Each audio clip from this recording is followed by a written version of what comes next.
On Superstars this time, 5 versatile performers who've become known in the film industry as chameleons.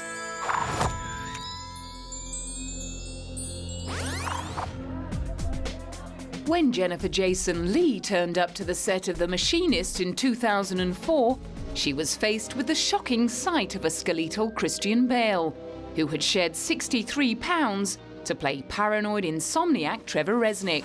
You okay? Don't I look okay? If you were any thinner, you wouldn't exist. I had been sort of told, but I was completely unprepared, even so, because he was so much thinner than I could even imagine. And it was terrifying to look at him. I mean, I had nightmares and stuff for a couple of days. No doubt it reminded her of the time she dropped alarming amounts of weight for her roles. In 1995, she slimmed down to just 90 pounds to play a drug-addled barroom singer who lives in the shadow of her more successful older sister in Georgia. As actors, you know, we all love that kind of thing because it helps us when we look in the mirror and we believe we're someone else. And I think that's really helpful, and it's fun to go to extremes. And also, germs. He has a thing about germs. And the faucet had to be right in the middle of the sink, or his life was ruined. Many critics consider her excruciating performance in Georgia as the best of her career, which is saying something when you consider her incredibly impressive body of work. After directing her in the 1984 movie Flesh and Blood, Paul Verhoeven declared there was no better actress working in America. The daughter of actor Vic Morrow and screenwriter Barbara Turner, she trained with Actors Studio founder Lee Strasberg. The role that made Jason Leigh a household name came in 1992, when at the age of 30 she played Bridget Fonda's psycho flatmate from hell in Single White Female.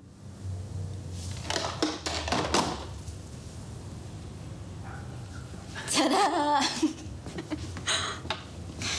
Let me tell you, he is in his PJs right now. Gee, Hetty, I hope you never get mad at me. After that came the Coen brothers' Hudsucker Proxy. She also played Dorothy Parker in Mrs. Parker and the Vicious Circle, before winning a New York Film Critics Circle Award for Georgia. She's since become one of the most acclaimed actresses never to be nominated for an Oscar, with roles in films directed by Robert Altman, David Cronenberg and Sam Mendes. In 2002, she played a supporting role as Meg Ryan's sister in Jane Campion's In the Cut. She's kind of a lovesick fool, sort of, and very close to her sister. Meg and I play half-sisters, and just loves her sister a lot and lives in kind of a hostile world, but kind of makes the best of it, I guess. The hostility reaches boiling point when her character ends up getting brutally murdered. More recently, she played another sister, this time to Nicole Kidman, in the 2007 ensemble comedy Margot at the Wedding. I always think sibling relationships are kind of fascinating because it sort of is the beginning of all the rest of your relationships for the rest of your life, you know? It's that kind of intimacy and bond that you're constantly sort of recreating, and how you define yourself through your sibling or as opposed to your sibling. So I'm kind of fascinated by that dynamic.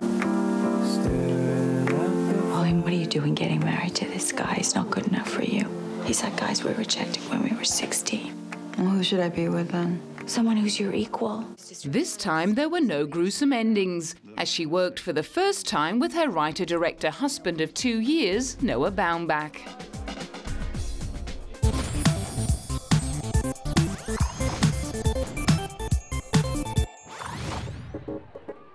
Canadian actor Ryan Gosling started his career in show business at the age of 13 as a member of Disney's Mickey Mouse Club, alongside Britney Spears and Justin Timberlake. In fact, he reportedly stayed with Justin and his mum during filming in the US. Lots more TV work followed on shows like Flash Forward and Young Hercules.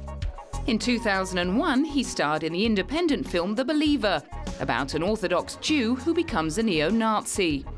It won the Grand Jury Prize at the Sundance Film Festival and secured him a slew of offers. In 2002, he accepted the part of a murderous teenager in the Sandra Bullock thriller Murder by Numbers. As he jumped aboard the junket bandwagon to promote the film, he was excited by all the media attention. It's one of my first films, so definitely, yeah. And people are going to see it, so that's new for me too. I've done a couple of films which no one will see, so yeah. Grossing around $56 million worldwide, Murder by Numbers wasn't a huge hit by mainstream standards, but it certainly brought the 22-year-old actor to the attention of a lot more directors and producers. 2 years later, he was cast as the lead in the big-budget romance flick The Notebook, adapted from the best-selling novel by Nicholas Sparks. I know you get some dirty guy coming up to you on the street, you don't know him. You don't know me, but I know me. Set in the American South of the 1940s and the present day, the story follows the lives of young lovers Noah Calhoun and Allie Hamilton, as told by an elderly man who reads from a notebook to a woman with Alzheimer's disease in a nursing home decades later. It is a sentimental film, and so to find the truth in that it's very personal. You have to go to very personal places to do that, and there's nothing really to hide behind. It's a movie about people talking about their feelings and showing their feelings, and so you kind of have to feel. The object of his affection was played by fellow Canadian Rachel McAdams, who also found dealing with such strong feelings tough. It was hard because we, you know, it was emotional, and we were on a bit of a roller coaster, and it was very exhausting. But you know, if I wasn't tired at the end of the day, then you know I wasn't doing something right. The roller coaster ride continued off screen when they became an item, much to the surprise of director Nick Cassavetes, who claimed they'd argued on set.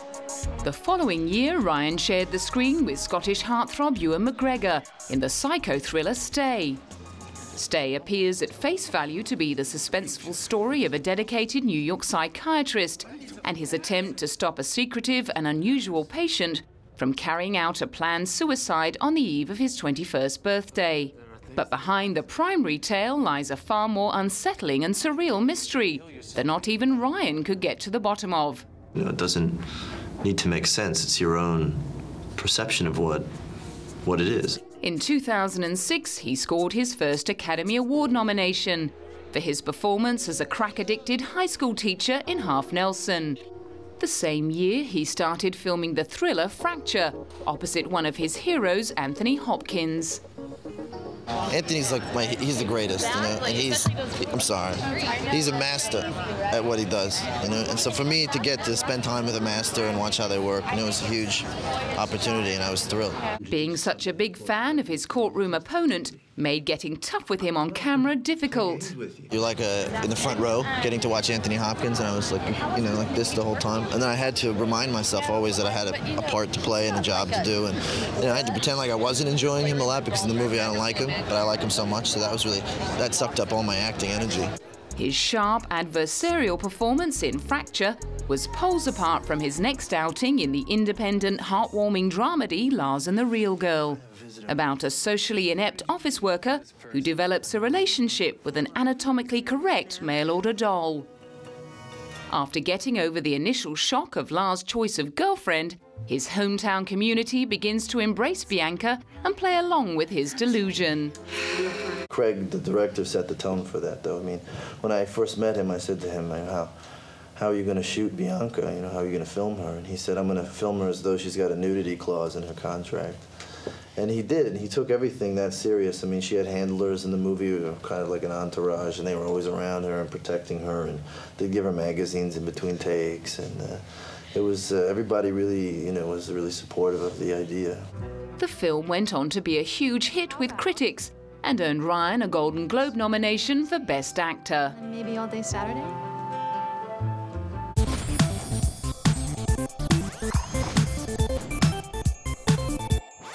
Amanda Peet's decision to take up acting as a profession came while she was at Columbia University, where she took classes from legendary acting teacher Uta Hagens.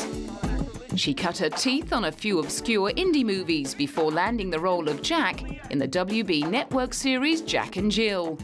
A year later, she was cast in her first major film role, alongside Bruce Willis and Matthew Perry, in the mafia comedy The Whole Nine Yards. I married a contract killer, not Martha Stewart. Filming the sequel 4 years later, she remembered just how stressed out she'd been on the set of the original movie. I probably lost like 20 pounds from being really nervous and thinking I was going to get fired, and, you know, being like, I don't know how to make this funny, I don't know, I don't understand this. you know, yeah. But this time I was a little more confident because I've been around the block. In fact, she'd packed in a total of 8 films in the interim, including Changing Lanes with Ben Affleck and Samuel L. Jackson, and Something's Gotta Give alongside Diane Keaton, Jack Nicholson and Keanu Reeves. She'd also been put through the rigours of shooting in harsh conditions on the constantly drenched set of 2003's Identity. We put glove warmers everywhere. Glove warmers in our underwear, glove warmers, you know, in our bras. And, you know, we had space heaters and everything, so everyone would run to the space heater in between takes and right at the last second run back out. In 2005, she upped the ante by appearing in 3 very different films. As well as playing Susan in the Woody Allen film Melinda and Melinda, she played Matt Damon's grief-stricken wife in the political thriller Syriana. She also got cosy with Ashton Kutcher in the romantic comedy A Lot Like Love. Before audiences had even had a chance to see the film, there was no doubting their real-life chemistry at the movie's premiere. I think like you either have it or you don't, and I feel like we just, from the first minute that we met, we just kind of clicked. It was on. I mean, I love his work, and from the moment we read, it felt right. The two star as a pair of diametrically opposite 20-somethings, Oliver and Emily, who meet and part several times over a period of 7 years. Their irresistible attraction weathers diverse careers, other love interests, and some unexpected twists and turns. Well, I think we both feel like Nigel Cole's movies are very special in their kind of quirkiness and in their attention to subtleties and things like that, subtleties between people. And I think we both hoped and have seen that our movie does have that kind of unique quality that Nigel's movies have. And so, if I do say so myself. Yeah. She'd come a long way from the first big movie nerves that plagued her on the set of The Whole 9 Yards 5 years earlier. And in February 2006, she was feeling brave enough to risk the slings and arrows of tough theatre critics by appearing in a Broadway production of Neil Simon's Barefoot in the Park.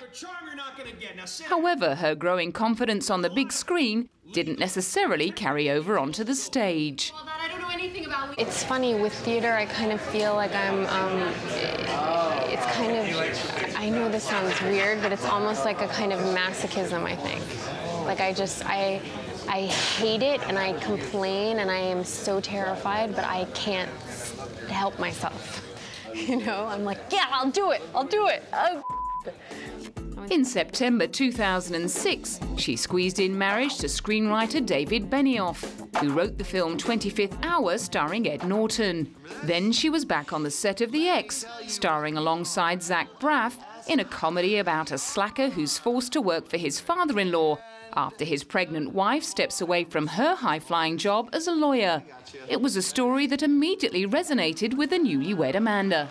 The idea that like women should be completely absorbed by their children only, and I liked that the movie was kind of taking a dig at that idea and sort of saying that, you know, it's also natural to have a lot of ambivalence when you have a child if you have a really successful career, or really a career that interests you. Having just given birth to her first child herself, it was a theme she could relate to. Whether or not she was ambivalent towards motherhood, she certainly didn't let it slow her down, with a staggering schedule of 3 movie releases in 2007 and 4 in 2008, including the X-Files movie I Want to Believe.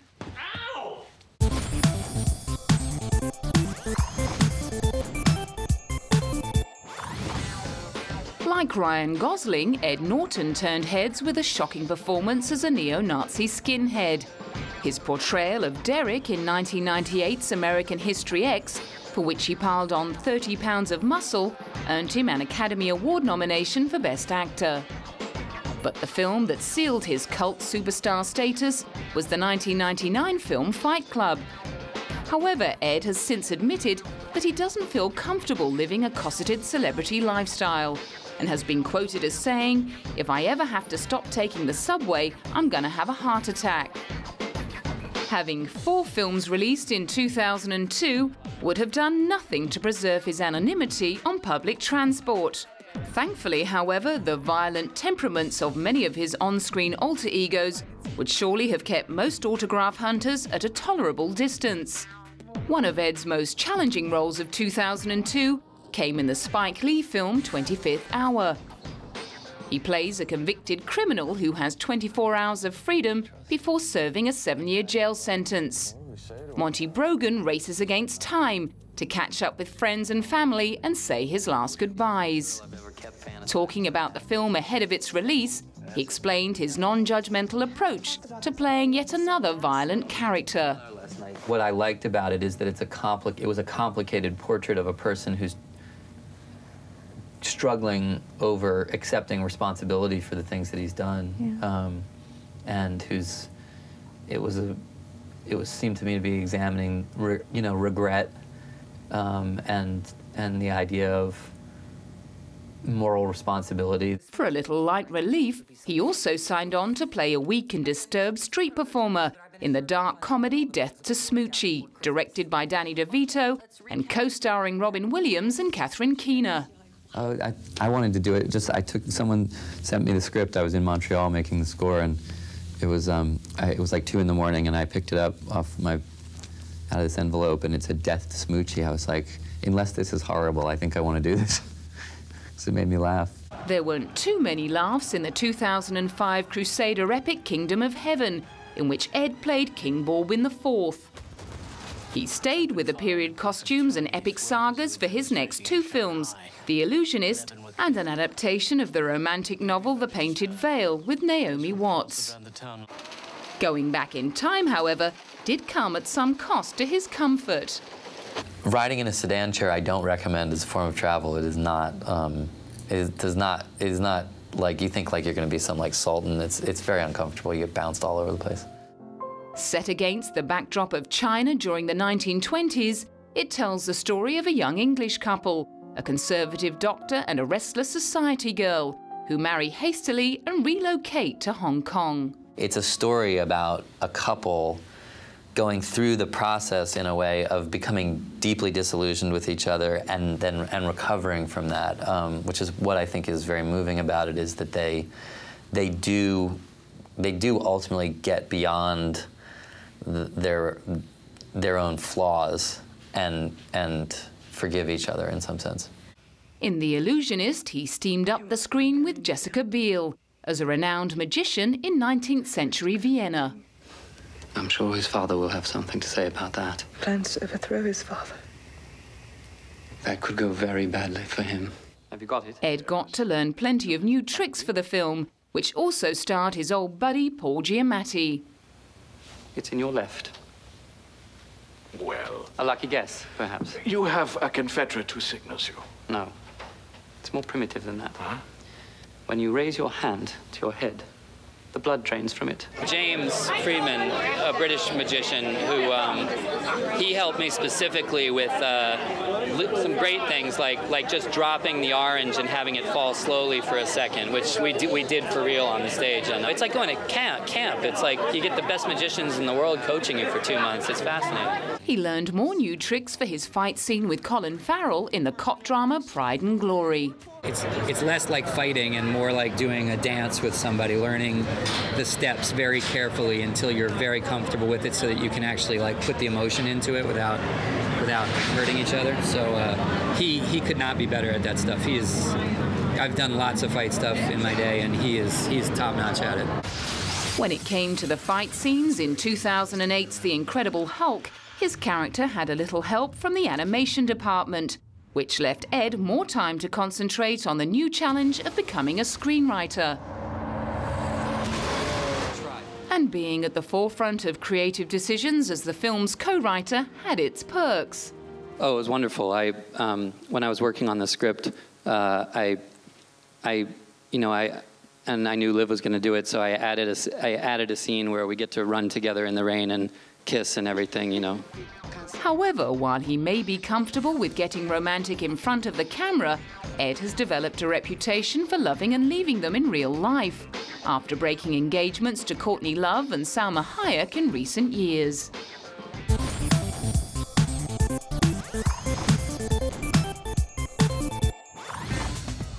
Felicity Huffman was 42 years old when she landed her star-making role as supermum Lynette Scavo on the ABC smash hit show Desperate Housewives.